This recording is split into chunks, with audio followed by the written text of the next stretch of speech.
Hi my dear students, मैं आपका Ravi sir और हम आपका अपने इस यूट्यूब चैनल पर स्वागत किया करते हैं। तो आज हम देखिए जो आपको 12th की बायोलॉजी आपको पढ़ा रहे हैं, जिस चैप्टर का नाम है रिप्रोडक्टिव हेल्थ, जनन एवं स्वास्थ्य। जनन और स्वास्थ्य चैप्टर में अभी तक हम लोगों ने क्या किया है, जो जितनी भी विधियां थी उसके अंतर्गत हमने बताया था आपको कि कौन सी थी आपकी जो मेथड्स थे, और आज आपको हम बताने जा रहे हैं बंध्यता या बाझपन, इनफर्टिलिटी। आप लोगों ने बहुत ऐसे दंपत्ति को देखा होगा या ऐसे माता पिता को देखा होगा कि जो बहुत ही दुर्भाग्यशाली हुआ करते हैं कि जो अपने समान नई संतान उत्पन्न करने में असक्षम हुआ करते हैं। तो ऐसे दंपत्ति को क्या कहा जाया किया करता है, उन्हें हम लोग बंध्यता, इनफर्टिलिटी या बाझपन के शिकार माना किया करते हैं। ऐसा आज इस समाज में बहुत ही घेय या कह सकते हो कि उन्हें कुदृष्टि से ऐसे दंपत्ति या माता पिता को देखा जाता है जो अपनी संतान को जन्म नहीं दे पाते हैं। तो मैं आज आपको यही बताने वाला हूं कि बंध्यता होती क्या है, बाझपन क्या हुआ करता है, ये किन किन कारणों से हुआ करता है। आप देखते भी होंगे पास पड़ोस में भी कि ऐसे कोई कपल होंगे जिनकी मैरिज 1 साल 2 साल 3 साल हो जाया किया करती है। तो जब भी वो भी संतान को जन्म नहीं दिया करते हैं तो आस पास पड़ोस या घर में ये सब विचार उठने लगता है कि क्या कारण है कि वो संतान को जन्म नहीं दे पा रहे हैं। तो इसके पीछे कोई कारण अगर रहा किया करता है तो वो उसको शेयर कर देते हैं। लेकिन कुछ ऐसी भी समस्याएं आती हैं कि जिसमें मेल या फीमेल में से कोई एक ऐसा हुआ करता है या दोनों ऐसे हुआ करते हैं जो संतान को जन्म देने में असक्षम हुआ करते हैं। तो विश्व में अनेकों ऐसे दंपत्ति हुआ करते हैं जो कई वर्षों तक, 1 वर्ष 2 वर्ष तक अगर वो लैंगिक संपर्क में भी रहा किया करते हैं, मतलब मैरिज लाइफ में व्यतीत भी किया करते हैं, तब भी अगर वो संतान को जन्म देने में असक्षम होते हैं तो ऐसे दंपत्ति को बंध्य या बाझ कहा जाता है। तथा इसी घटना को या इसी प्रभाव को ही क्या कहा जाता है, वंध्यता या बाझपन कहा जाता है। आप लोगों ने एकदम विधिवत तरीके से समझ लिया होगा कि इनफर्टिलिटी है क्या चीज। ऐसे दंपत्ति कपल्स जो कई वर्षों तक मैरिज लाइफ में रह रहे हो लेकिन तब भी वो संतान को जन्म देने में असक्षम हो रहे हैं, प्रेगनेंसी उनकी नहीं रिसीव हो रही है, तो ऐसे दंपत्ति को हम लोग इनफर्टिलाइज्ड या बाझपन के शिकार माना किया करते हैं। लेकिन मैं आपको सबसे पहली चीज तो यही बता दिया करता हूं कि बाझपन जो हुआ करता है वो किन किन कारणों से हो सकता है।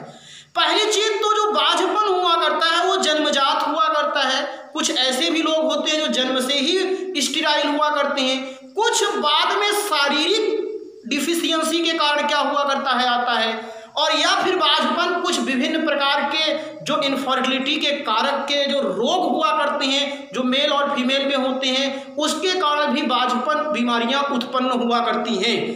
इसके अलावा भी बाझपन जो हुआ करता है, जैसे मेल में जो हुआ करता है स्पर्म जो बनते हैं, स्पर्म का भी टेस्ट हुआ करता है। काफी ऐसे पुरुष भी हुआ करते हैं जो देखने में एकदम हष्ट पुष्ट होते हैं, कोई कह नहीं सकता है कि इनमें स्टेरिलिटी पाने को देखने को मिलती है। लेकिन मैं आपको बता रहा हूं कि उनमें क्या हुआ करता है, जो स्पर्म बनता है, स्पर्म का टेस्ट किया जाता है और टेस्ट करने के बाद उसमें पहचान किया जाता है कि कितने स्पर्म इसमें फर्टिलाइज्ड करने वाले हैं, कितने फर्टिलाइज नहीं कर सकते हैं।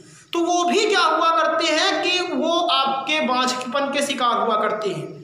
तो स्पर्म का सही तरीके से ना बनना ये भी एक कारण हुआ करता है। या तो फीमेल्स में क्या हुआ करती है, उनमें जो कहने का मतलब एक्स होता है, ओवुलेशन होता है, वो सही तरीके से नहीं हुआ करता है। ये भी आप ध्यान दीजिए। काफी ऐसी लेडीज होती है कि उनमें ओवुलेशन होता तो है सही टाइम पर, टाइमिंग नहीं क्लियर हुआ करती है। दूसरी चीज क्या होता है, ओवुलेशन के बाद फिर क्या होता है, अगर एक्स रिलीज होता है तो जो फैलोपियन ट्यूब होती है वो क्लोज हो जाती है, जिसके कारण एक्स आगे नहीं आ पाता है। कुछ ऐसी भी लेडीज होती है जो प्रेगनेंसी रिसीव तो कर लेती हैं लेकिन 1 2 3 मंथ बाद क्या हुआ करता है, एबॉर्शन हो जाया किया करता है उनका। तो ये विभिन्न प्रकार की समस्याएं हुआ करती हैं जिसके कारण उनमें बाझपन की बीमारियां होती हैं।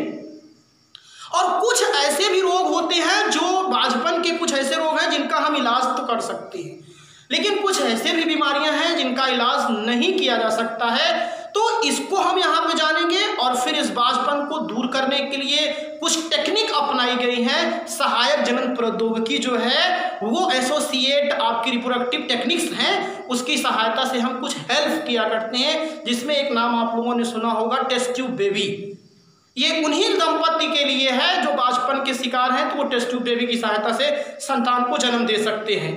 तो हम आपको जो ये बताने वाले हैं बहुत इंपॉर्टेंट सेशन होने वाला है, सबके लिए ये जानकारी के लिए लेक्चर्स है। और मैंने पहले भी आपको बताया था कि मेरा जो यहाँ पे रोल हो रहा है वो चाहे टीचर्स की तरह मान लीजिएगा आप लोग, और चाहे एक आपको डॉक्टर की तरह क्लिनिक को जो आपके होते हैं विशिष्ट डॉक्टर होते हैं उनको तरह से मान करके ही हम यहाँ पे आपको ट्रीट कर रहे हैं, व्यवहार कर रहे हैं। तो थोड़ा सा बात को ध्यान दीजिए। इनफर्टिलिटी या बांझपन जो है क्या है, विश्व में अनेकों ऐसे दंपति हैं जो लगातार 1 वर्ष 2 वर्ष आप लैंगिक संपर्क में रहने के बाद भी संतान को जन्म नहीं दे पाती, ये ध्यान दीजिए, असक्षम होते हैं। तो ऐसे दंपति को बंध या बांझ कहा जाता है, स्टराइल, और नपुंसक भी कह सकते हो, नपुंसकता। और ऐसी घटना को बंधता या बांझपन कहते हैं। आज इस भागती हुई दुनिया में ये सब बहुत भयंकर बीमारियां हैं, आप जान लीजिएगा। लोग अपने को व्यस्त रखा किया करते हैं, बिजी रखा किया करते हैं, और अपनी फिटनेस और फिजिकली एक्टिविटी को उतना ध्यान नहीं दे पाते हैं, और नहीं तो कुछ विसंगतियां हुआ करती हैं जिसके कारण वो इन सब चीज़ों का शिकार हुआ करते हैं। बंधता तथा इसी घटना को बंधता या बांझपन कहते हैं। और बांझपन के प्रकार, बांझपन मुख्यतः 2 श्रेणियों में बांटा जाता है। एक प्राइमरी इनफर्टिलिटी होती है और दूसरी सेकेंडरी इनफर्टिलिटी होती है। ये प्राथमिक बांझपन क्या हुआ करता है और द्वितीयक बांझपन क्या हुआ करता है, इस चीज को आप ध्यान दीजिए। जो चीज मेरे को यहाँ लिखना चाहिए था, मैं यहाँ लिख दिया हूँ, आप चाहे ऊपर लिख लीजिएगा। बांझपन शारीरिक और रिप्रोडक्टिव ऑर्गन्स, इन सब में अगर कोई प्रॉब्लम है तो वो शारीरिक है। जन्मजात, कुछ ऐसे भी व्यक्ति हुआ करते हैं जो जन्म से ही बांझपन के शिकार हुआ करते हैं, तो इन सब चीज़ों का इलाज केयर करने के बाद ही हो सकता है, नहीं तो नहीं भी हो सकता है। और फिर रोगजन, कुछ रोग होते हैं जो इनफर्टिलिटी के कारण होते हैं, एवं मनोवैज्ञानिक, अब आपकी जो सोच होती है, थॉट होती है, विचार होती है, जिसके कारण आपको ये सब बांझपन हो सकता है। अब आइए ध्यान दीजिए, अब हम ये जानेंगे कि प्राथमिक बांझपन क्या होता है, द्वितीयक बांझपन क्या होता है। प्राइमरी बांझपन एकदम सीधा सीधा सा है कि जैसे मैरिज किसी की हो और अगर 1 वर्ष बाद भी जो लेडीज है अगर वो प्रेगनेंसी को रिसीव नहीं कर पाई है, तब वो जान लीजिएगा प्राइमरी आपकी क्या हुआ करती है, आपकी इनफर्टिलिटी के ही अंतर्गत आती है। लेकिन जो सेकेंडरी इनफर्टिलिटी हुआ करती है, द्वितीयक बांझपन होता है, उसमें जो लेडीज होती है, मतलब कि जो महिला होती है, वो प्रेगनेंसी को रिसीव तो कर लेती है, लेकिन जो प्रेगनेंसी का पीरियड जो 9 मंथ का टाइम हुआ करता है, 270 डेज का, 270 दिन का, वो पूरा टाइम वो पूर्ण नहीं कर पाती है, प्रेगनेंसी पीरियड, गर्भ अवधि। और उसी पीरियड के टाइम में ही जब बच्चे का डेवलपमेंट होता रहता है, तो 3 माह में, 4 माह में, किसी का 1.5 माह में, 2 माह में जो होता है एबॉर्शन हो जाता है। तो ऐसी जो लेडीज हुआ करती हैं वो सेकेंडरी इनफर्टिलिटी के जान लीजिएगा शिकार के अंतर्गत आती है। और ये आजकल बीमारियां बहुत देखने को होती हैं और लोग संकोच बस किसी को शेयर भी नहीं कर पाते, और अगर किसी को हुआ भी है तो लोग बड़ी दीन भावना से उसको देखने का प्रयास किया करते हैं। और मैं इस चीज़ को हमेशा आपको बताता हूँ कि रोगी कोई भी हो, चाहे छोटे रोग से हो चाहे बड़े रोग से हो, उसे हमेशा आपका एक मित्रवत व्यवहार होना चाहिए, नहीं तो वो वैसे ही एक रोग से मर रहा है और आप उसे देख लें तो और आपसे वो मरना शुरू कर दे। इसीलिए जो अंदर से मजबूत है, यहाँ से मजबूत है कि उसका आत्मविश्वास अच्छा है, कॉन्फिडेंस अच्छा है, वो लूज नहीं होने पा रहा है, तो वो व्यक्ति जान लीजिएगा वो कभी भी टूट नहीं सकता है। और इसीलिए आपको अपने आप से अंदर से मजबूत रखना चाहिए। कभी किसी भी लाइफ में, किसी भी परिस्थिति में इन सब चीज़ों से कभी भी आपको जान लीजिएगा इरेट नहीं होना चाहिए और अपनी लाइफ को लड़ने का प्रयास करना चाहिए। खुद को मोटिवेट करें, अपने आप को मोटिवेट करें और अपने आप पे विश्वास रखें कि हम इसको कर सकते हैं और हमारे अलावा इसको कोई नहीं कर सकता है। और ये जीवन अगर है तो इसमें हम कठिनाइयों का सफर रहेगा तो हम इसको झेलने का प्रयास करेंगे। देखिए इसमें मैंने बताया प्राइमरी इनफर्टिलिटी, इसमें विवाह के 1 वर्ष बाद भी दंपति संतान उत्पन्न करने में असक्षम होती है। मतलब 1 वर्ष शादी का हो जाता है तब भी जो लेडीज होती है वो प्रेग्नेंट नहीं हो पाती, अर्थात महिला में क्या होता है वो गर्भधारण नहीं होता है। तो इस कंडीशन में क्या हुआ करता है, अब यहाँ पे जो अगर मैं कह दूँ प्राइमरी जो आपकी इनफर्टिलिटी होती है, इसमें एक चीज़ आप ध्यान दीजिए कि आपको मैं बता रहा हूँ ज़्यादा करके दोष जो हुआ करते हैं वो फीमेल को ही दिया करती हैं, लेकिन इसमें आपको एक चीज़ ये बता दे रहा हूँ, जो पढ़े लिखे समझदार लोग हुआ करते हैं वो ऐसा कार्यक्रम नहीं किया करते हैं, उनमें दोनों लोगों को होना चाहिए। 1 वर्ष ऋषि आप देख लिए, आपने क्या किया, देखने के बाद कि 1 वर्ष बीत गए और अब भी हम संतान उत्पन्न करना चाह रहे हैं लेकिन संतान उत्पन्न हो नहीं रही है, तो ऐसा नहीं कि केवल फीमेल को ही दोष दिया जाए, उसमें मेल के भी अंदर कमियां हो सकती हैं।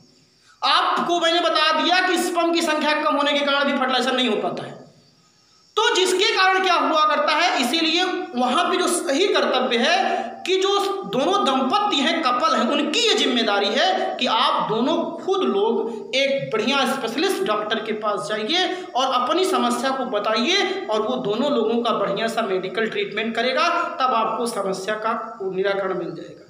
लेकिन कुछ लोग अपनी अहम भावना में रहते हैं कि हम तो बहुत अच्छे हैं, इस भावना में पड़े रहते हैं, तो इस कारण जान लीजिए ये सब चीज़ें क्लियर नहीं हो पाती है।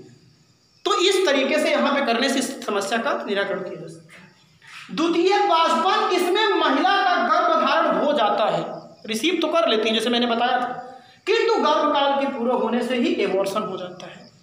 किसी कारणवश मान लीजिए उनमें सब कुछ सही चल रहा है, दोनों लोगों में भी सही चल रहा है, तो इसमें पुरुष की कोई दिक्कत नहीं है, इसमें महिला ही होती है। इसमें क्या हुआ करता है कि जैसे उनमें क्या हुआ करता है कि जब डेवलपमेंट होने लगता है एम्ब्रियो का और वो यूट्रस पे जब आपका कहने को कनेक्ट होता है, तो हो सकता है बाद में हार्मोनल डिसऑर्डर या अन्य एक्टिविटीज़ के कारण क्या होता है, उस बच्चे का या एम्ब्रियो का डेवलपमेंट नहीं हो पाता है, और जिसके कारण क्या हुआ करता है वो एबॉर्शन हो जाता है।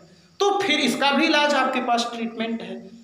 तो इस तरीके से 2 प्रकार की इनफर्टिलिटी है। अब है सहायक जनन प्रौद्योगिकी, एसोसिएटेड रिप्रोडक्टिव टेक्निक।